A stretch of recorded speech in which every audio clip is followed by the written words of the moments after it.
is Nick. It's about 6:50 a.m. Pacific Standard Time. I woke up around 5:30 a.m. today.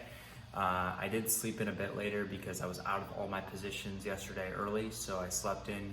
Sometimes I'll wake up Pacific Standard Time for New York session, the transition between London and New York session.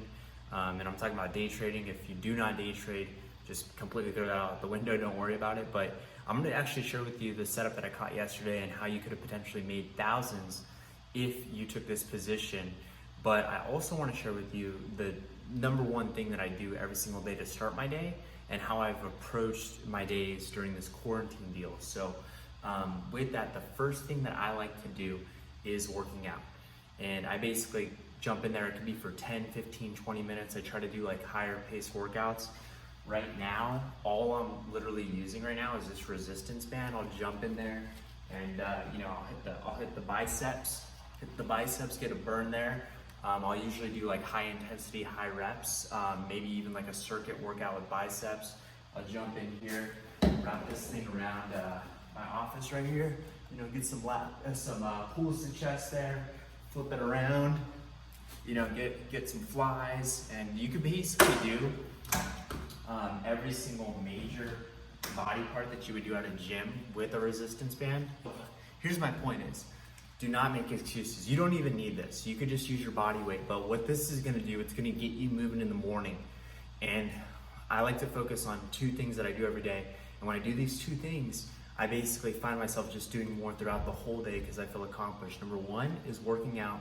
Number two is actually, I have like a major item in regards with work, trading, business, whatever it is, right? So right now, my main thing that I'm working on is an algorithm in EA to help me automate some more of my trading. And it's actually in regards to this specific setup I caught yesterday.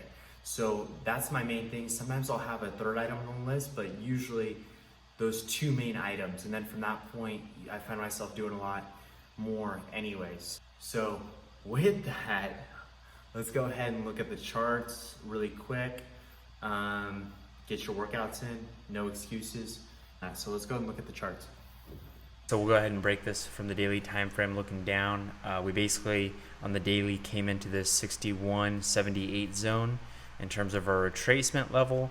Looking at the 4 hour, we basically can see that we failed to print higher highs. We have lower highs printing here on the 4 hour, which is good. And then looking at our counter trend line from the hour time frame, we basically broke that. And this was the area that I actually took my entry in. And I actually posted about this on Instagram as well. And we could see here on the 15-minute time frame, we got structure to the downside. We're at a 50% retracement. And then for my entry confirmation, I waited for these moving averages to cross. And then I also had price action there. And, in terms of my target, my final target, it was this 4 hour support zone right here on the 4 hour. And then I was actually pulling profit along the way. So with this trade setup, it was a solid risk reward. And, the way that you could have made thousands with this is, just simply understanding your risk to reward. So this was a 150 point stop. So meaning if you risked $150 and you looked at the potential reward here, we basically have 400 and let's just call it 450.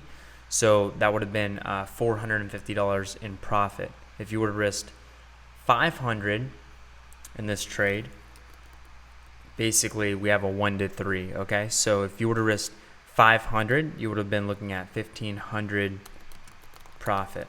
If you would have if the risk was 1,000, you would have been at 3,000 profit. So you can see here, obviously $1,000 it's not even an incredibly large amount of money, but obviously if you're new to trading, you don't want to do that and just put $1,000 on the line until you have some metrics, some data to work with. And these are the three things that I believe you should look at in terms of data and looking at metrics. Is I believe you should identify your average risk, and to do that you need to identify your average stop loss needed for that currency pair, that instrument. And you can look at this by identifying the time frame you're going to enter on and literally just go back and back test and see what your entry confirmation is, and then go back and see where does your stop loss need to be? And then you could do that same process with your actual take profit as well, and see what's the average risk reward with that trading system that you're using. And when you do these two things, obviously you have your position size risk. And I believe that you shouldn't necessarily start off at an amount of risk that you can't afford to lose, obviously, but even before that, you should take it in a gradient approach where you're risking $100, let's say, per trade. You win 10 trades, you see your win ratios, you see your profit, you take that profit and then can scale up, your next cycle of 10 trades.